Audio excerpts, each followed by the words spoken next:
Baiklah, yang pertama kita akan membahas tentang hukum, masyarakat, dan pembangunan.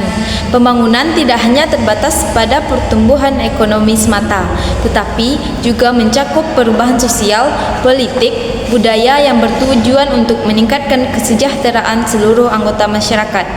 Dalam konteks ini, hukum memiliki peran yang fundamental dalam mengarahkan dan memfasilitasi proses pembangunan. Hukum menciptakan kerangka kerja yang stabil bagi interaksi sosial dan ekonomi. Dengan adanya aturan yang jelas mengenai hak dan kewajiban, kontrak, investasi, dan perlindungan hak milik, masyarakat memiliki kepastian dalam bertindak dan berpartisipasi dalam pembangunan. Hukum juga berfungsi untuk menyelesaikan sengketa secara damai dan adil, sehingga memelihara ketertiban sosial yang kondusif bagi pembangunan. Selain itu, hukum juga mencerminkan nilai-nilai aspirasi masyarakat. Proses pembentukan hukum yang partisipatif dan responsif terhadap kebutuhan masyarakat akan menghasilkan peraturan yang lebih diterima dan efektif dalam mendukung tujuan-tujuan pembangunan yang inklusif dan berkelanjutan. Baik, materi selanjutnya adalah peran hukum dalam pembangunan nasional serta permasalahan pembangunan di Indonesia, yang dimana hukum memainkan berbagai peran strategis dalam pembangunan nasional di Indonesia, antara lain: pertama, menciptakan kepastian hukum, memberikan landasan yang jelas bagi kegiatan ekonomi, investasi, dan bisnis, sehingga mendorong pertumbuhan ekonomi.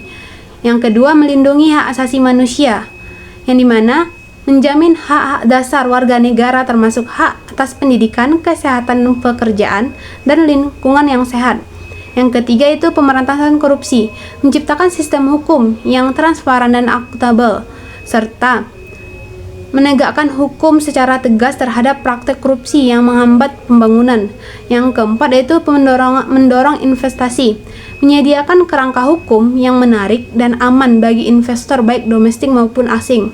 Yang kelima yaitu melestarikan lingkungan, yang mengatur pengelolaan sumber daya alam dan melindungi lingkungan hidup demi keberlanjutan pembangunan.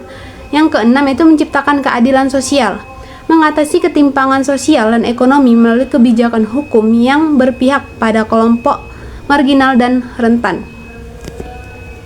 Baik, saya akan menyambung penyampaian materi dari rekan saya sebelumnya. Namun di Indonesia juga menghadapi berbagai permasalahan hukum yang menghambat aktivitas peran hukum dalam pembangunan. Yang pertama seperti lemahnya penegakan hukum, kurangnya konsistensi, profesionalisme, dan integritas aparat penegak hukum seringkali mengurangi kepercayaan masyarakat terhadap sistem hukum. Yang kedua, korupsi. Praktik korupsi yang merajalela di berbagai tingkatan menghambat investasi dan merusak alokasi sumber daya dan mengurangi aktivitas program pembangunan. Yang ketiga, timpang tindih peraturan. Kompleksitas dan konsistensi antar peraturan perundang-undangan dapat menimbulkan ketidakpastian hukum dan menghambat investasi serta kegiatan ekonomi. Dan yang keempat ada akses terhadap keadilan. Keterbatasan akses masyarakat terhadap keadilan terutama bagi kelompok miskin dan terpinggirkan menjadi kendala dalam mewujudkan pembangunan yang inklusif. Dan yang terakhir ada budaya hukum yang belum mendukung. Kurangnya kesadaran hukum dan keterpatuhan terhadap hukum di sebagian masyarakat juga menjadi tantangan dalam penegakan hukum dan pencapaian tujuan pembangunan. Sekian mengenai budaya hukum. Budaya hukum merujuk pada sikap, nilai, keyakinan, dan pola perilaku anggota masyarakat terhadap hukum dan sistem hukum. Budaya hukum mencakup pemahaman masyarakat tentang hukum, tingkat kepatuhan terhadap hukum, serta cara masyarakat menyelesaikan sengketa. Budaya hukum yang positif, di mana masyarakat memiliki kesadaran hukum yang tinggi, menghormati hukum, dan berpartisipasi aktif dalam menegakkan hukum, akan sangat mendukung efektivitas hukum dalam pembangunan. Sebaliknya, budaya hukum yang rendah ditandai dengan ketidakpedulian terhadap hukum, pelanggaran hukum yang merajalela, dan ketidakpercayaan terhadap sistem hukum akan menjadi hambatan serius bagi pembangunan. Di Indonesia, budaya hukum masih menjadi tantangan.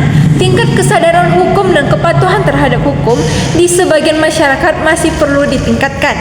Selain itu, praktik-praktik penyelesaian sengketa di luar jalur hukum atau non-litigasi yang tidak selalu mengedepankan prinsip keadilan dan kepastian hukum juga menjadi bagian dari dinamika budaya hukum di Indonesia. Upaya untuk meningkatkan budaya hukum yang positif melalui pendidikan hukum, sosialisasi peraturan perundang-undangan, dan keteladanan dari para pemimpin dan tokoh masyarakat menjadi sangat penting dalam mendukung pembangunan nasional yang berkelanjutan. Mungkin sekian, dikembalikan.